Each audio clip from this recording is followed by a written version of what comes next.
Student, हम नगरीय स्थानीय संस्थाओं में डायरेक्टरेट का ऑर्गेनाइजेशन कैसा होता है इसके बारे में बात कर रहे थे। आज हम बात करेंगे power and function of the directorate, यानी डायरेक्टरेट के पास क्या क्या शक्तियां हैं और ये क्या क्या कार्य करता है। जब हम निदेशालय की कार्यों और शक्तियों की बात करते हैं तो इसकी पहली शक्ति है नगरीय संस्थाओं के संगठन संबंधी शक्तियाँ। इसमें राज्य की सारी नगर पालिकाओं को उनकी जनसंख्या और आय के अनुपात में वर्गीकरण करने की शक्ति डायरेक्टर के पास होती है। नगरीय स्थानीय संस्थाओं के सदस्यों द्वारा अपने निर्वाचन के बाद सदस्यता की शपथ ग्रहण नहीं करने और बिना अनुमति के अगर वो अपने संस्था में 3 महीने तक अनुपस्थित रहता है बैठकों में, तो डायरेक्टर उसे अयोग्य घोषित कर सकता है। इसी प्रकार नगर पालिका के अध्यक्ष अपना त्यागपत्र क्षेत्रीय उपनिदेशक को और नगर निगम और नगर परिषद के अध्यक्ष अपना त्यागपत्र निदेशक को देते हैं और इन्हीं के द्वारा इन त्यागपत्रों को स्वीकार किया जाता है। नगर निगम, नगर परिषद और जिला मुख्यालयों पर जो भी नगर पालिका है उनके स्थायी श्रमिकों को सेवा मुक्त करने का अधिकार निदेशक के पास होता है। साथ ही निदेशक द्वितीय श्रेणी की नगर पालिकाओं के लिए कर निर्धारण की नियुक्ति हेतु अनुमोदन करने का अधिकार भी इसके पास होता है। डायरेक्टरेट की दूसरी शक्ति है सामान्य प्रशासन संबंधी शक्ति। स्थानीय संस्थाओं में निदेशक के द्वारा समय समय पर नगरीय स्थानीय संस्थाओं को जो भी कार्य दिए जाते हैं वो कैसे किए जा रहे हैं, उन कार्यों में कितनी सफलता प्राप्त हुई है, इस बारे में मार्गदर्शन करता है। साथ ही नगरीय स्थानीय निकाय अपने कर्तव्यों का पालन कैसे करे इसके बारे में भी सुनिश्चित करता है और समय समय पर अधिकारीगण निरीक्षण करते हैं। नगरीय स्थानीय संस्थाओं के किसी आदेश की वैधता की जांच करने के लिए डायरेक्टरेट अभिलेख मंगवा सकता है। जब तक ऐसे अभिलेखों की जांच नहीं होती तब तक ऐसे आदेश की क्रियान्विति पर रोक भी लगा सकता है। नगरीय स्थानीय संस्थाओं द्वारा प्रसारित आदेश गैर कानूनी होने की स्थिति में डायरेक्टर उसे कैंसिल भी कर सकता है। तीसरी इसकी शक्ति है तकनीकी या इसके कार्य है तकनीकी नियंत्रण। सभी नगरीय संस्थाओं को उनके विकास कार्यों में निदेशालय के द्वारा तकनीकी परामर्श दिया जाता है। इस कार्य के लिए एक अभियांत्रिकी प्रकोष्ठ होता है जिसका प्रभारी अधीक्षण अभियंता होता है। नगरीय स्थानीय संस्थाओं के लिए जरूरी है कि वो अपनी सारी तकनीकी योजनाओं और कार्यक्रमों की सहमति हेतु निदेशालय को अपने कार्य प्रस्तुत करें। उसके बाद इन कार्यों की अभियांत्रिकी प्रकोष्ठ के द्वारा जांच की जाती है और अगर वो संतुष्ट हो जाता है तो फिर सहमति प्रदान की जाती है। सारी नगरीय स्थानीय संस्थाओं के द्वारा करवाए गए निर्माण कार्यों के मामले में अगर कोई शिकायत होती है तो वो डायरेक्टरेट में की जा सकती है। समय समय पर अभियांत्रिकी प्रकोष्ठ के द्वारा नगरीय स्थानीय संस्थाओं की अभियांत्रिकी सेवाओं में सुधार के प्रयास भी किए जाते हैं। नगरीय स्थानीय संस्थाओं द्वारा ऋण लेने के प्रस्ताव का तकनीकी परीक्षण और विकास योजनाओं में जो भी समस्याएं आ रही हैं उनका समाधान निदेशालय के द्वारा किया जाता है। नेक्स्ट है इसका कार्मिक प्रशासन संबंधी कार्य। नगरीय स्थानीय संस्थाओं के कर्मचारियों के सारे कार्य निदेशालय में होते हैं। निदेशालय में मंत्रालय और अधीनस्थ कर्मचारियों की स्थायी रूप से नियुक्ति और अनेक पदों पर 6 माह हेतु अस्थायी नियुक्ति का अधिकार डायरेक्टरेट को है। हर वित्तीय वर्ष के अंत में निदेशालय के द्वारा नगरीय स्थानीय संस्थाओं के रिक्त पदों की समीक्षा की जाती है और फिर दिशा निर्देश भी दिए जाते हैं। अधीनस्थ अधिकारियों के द्वारा जो भी अभिलेख प्रस्तुत किए जाते हैं उनकी जांच निदेशक करता है। साथ ही निदेशालय द्वारा पदोन्नति हेतु जो भी कर्मचारी योग्य हैं उनकी एक सीनियरिटी लिस्ट बनवाई जाती है।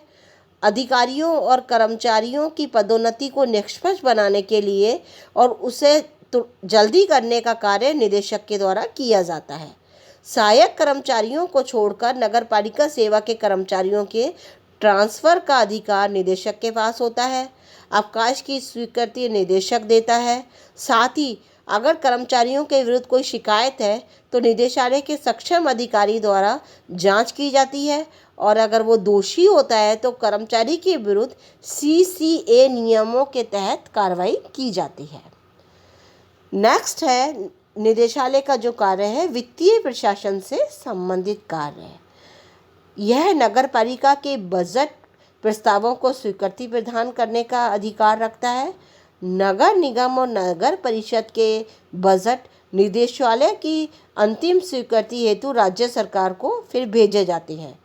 गरीबी उन्मूलन योजनाएं, स्वर्ण जयंती शहरी रोजगार योजना, बालिका समृद्धि योजना, ये सारी योजना केंद्र और राज्य सरकार से राशि प्राप्त करके नगर निकायों को और जिला कलेक्टर को देता है।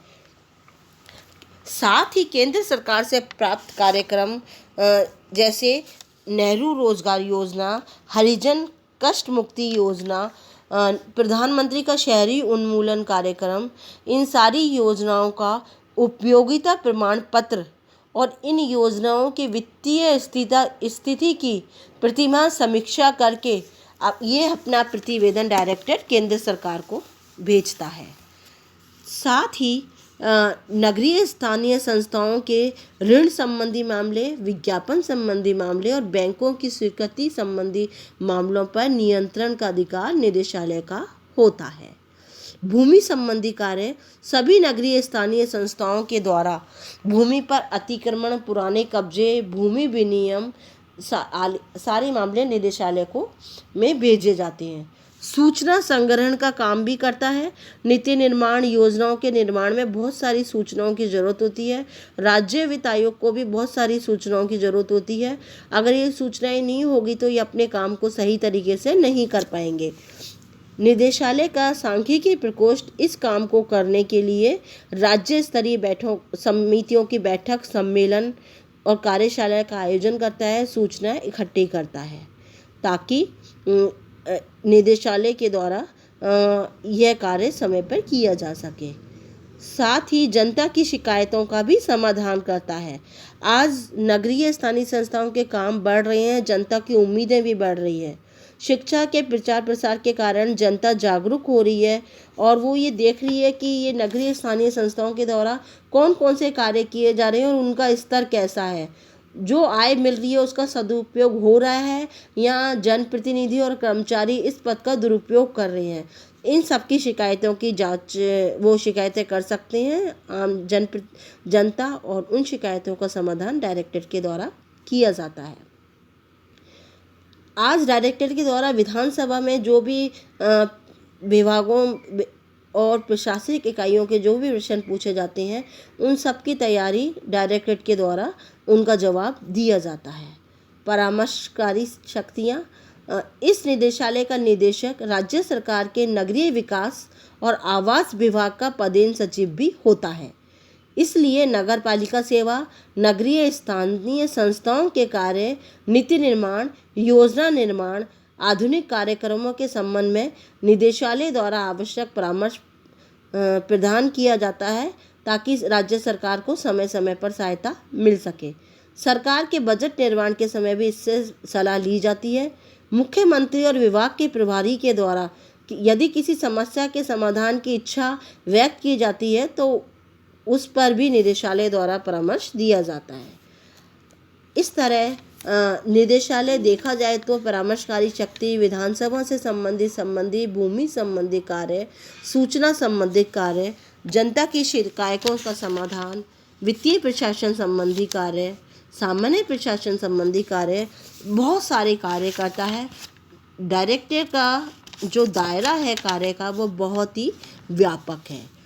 कुशल नगरीय प्रशासन की सफलता में निदेशालय की महत्वपूर्ण भूमिका है। ये राज्य सरकार और स्थानीय संस्थाओं के बीच एक पुल की भूमिका निभाता है और इससे ये उम्मीद की जाती है कि यह प्रभावी तरीके से कार्य करे और स्थानीय संस्थाओं का मार्गदर्शन समय समय पर करता रहे। लेकिन आज ये कहा जाता है कि जब नगरीकरण की समस्या राजस्थान में बढ़ती जा रही है, वित्तीय कमी, तकनीकी अक्षमता, राजनीतिक इच्छा शक्ति इस अभिकरण के पाँव में बेड़ियां डाल रही है। तकनीकी दृष्टि से वे पूरी तरह सक्षम नहीं है, क्योंकि नगरीय स्थानीय संस्थाओं को प्रभावी तरीके से मार्गदर्शन नहीं कर पाया है। कई बार अंकेक्षण प्रतिवेदन की अनुपालना निदेशालय के द्वारा नहीं की जाती है। लेकिन 74वें संविधान संशोधन में जब इन नगरीय स्थानीय संस्थाओं को संवैधानिक दर्जा मिला और राज्य और संविधान में वर्णित सारे कार्य वित्तीय संसाधन और कर्मचारी इनको नहीं दिए गए, लेकिन जनता की इससे अपेक्षाएं बढ़ती चली गईं और राज्य सरकार ने जो चुंगी और गृह कर समाप्त करा, उससे इन संस्था के आय के स्रोतों में बहुत कमी हो गई है। इसलिए ये कहा जा सकता है कि सरकार को अगर इन संस्थाओं को सफल बनाना है तो इन्हें पर्याप्त वित्तीय सहायता दे, प्रशिक्षण की व्यवस्था करवाए और निदेशालय के कार्यों में जो भी राजनीतिक हस्तक्षेप किया जा रहा है उसे समाप्त करवाया जाए।